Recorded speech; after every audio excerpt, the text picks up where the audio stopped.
Bardwell School is a special educational needs school in Bicester. It's a special needs school that has students with complex needs going from the ages of 2 up to 19. And the students have all manners of disabilities and special educational needs, from profound multiple learning difficulties, autism, Down syndrome, all the way up to just moderate learning difficulties, behavioural emotional needs.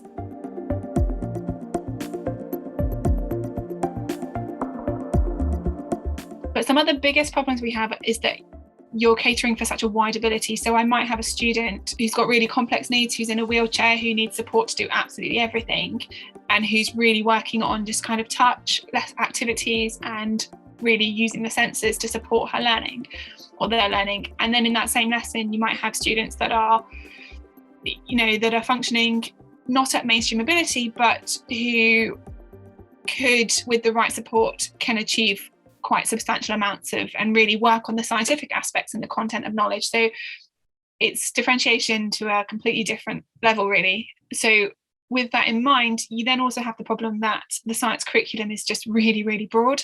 We repeat lessons weekly for a whole term. So rather than teaching 12 different lessons around one theme or one content, we might teach one lesson and then teach that same thing and work on the real skills-based aspect of it.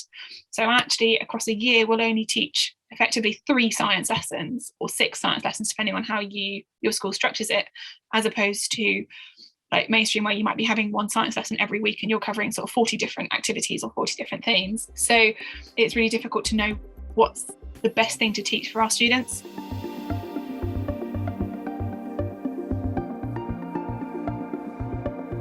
So we pre-teach a lot of the skills. What we tend to do is we use all manners of resources, both kind of visual aids that you might kind of get in early year settings, because a lot of our students don't necessarily communicate as well, and they may not have the language to communicate. So we have lots of visual symbols to support with their understanding. We're then looking at the independent skills the student has learned rather than the science content. So you might, for example, be teaching a science lesson around electricity, and the children have got to make different circuits, and they might test the different things and see what happens if you add an extra battery, and see if you what happens if you add an extra bulb, and you might do all that scientific knowledge. But actually what you'd also have alongside it is pre-made sort of photographs of the different setups and the different circuits that you want the students to do. And actually the learning that the students are doing is they're learning to copy that circuit. So they're actually learning visual perception skills of this is what I've got to make, as opposed to the science.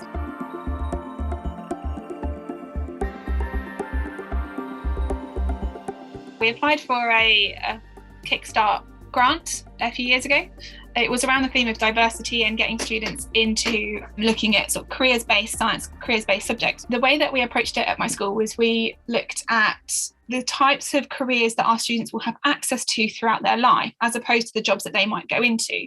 So, for example, we looked at audiology, emergency services, nurses, dentists, opticians, physiotherapists. And the way that we did it is we created a whole school science day, and each class had a theme which the teacher had chosen. So I'd given all of the staff a range of different topics and careers that I wanted the students to focus on. But then the teachers then went away with that and created their own activity around this theme. We then had, for each of the different rooms, we had a professional from each of these careers come into the school. So we had like police, we had firefighters in, we had an optometrist in. They all brought equipment in for students to explore and to try. So we had mini kind of eye tests going on. We had mini audiology tests going on, that kind of thing, just through role play. And the students then rotated around each of these different rooms. They met the different professionals in their professional dress. The idea was that it would just help kind of break down those barriers that our students have, because they will meet each of these people in their life. And we wanted them to feel really confident when that happens, that these are the people that we know and that we can trust. And it was really, really exciting. It was a really cool day. Everybody thought it was great. Even the professionals, they came in and said it was a fantastic day.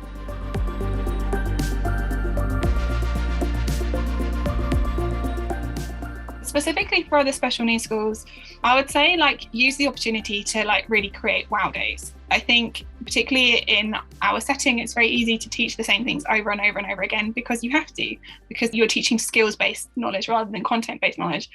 It's very easy to kind of get stuck in a rut. So use the opportunity to just try something new.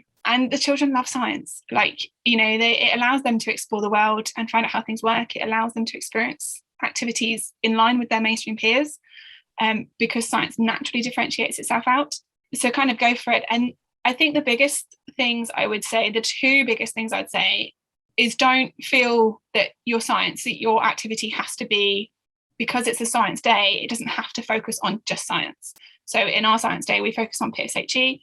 As I said earlier, when we teach science, we're actually teaching fundamental skills. So you might teach like auditory discrimination, or you might teach categorizing. So that fits in really well with science, like categorizing animals, body parts.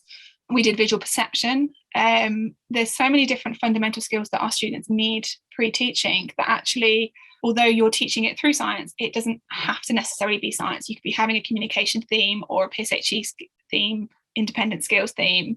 So don't be afraid to just kind of try new things and not bend the rules, but look at how you can fit it with your own specific school's curriculum, because every special needs school will have their own curriculum, which doesn't necessarily follow the national curriculum.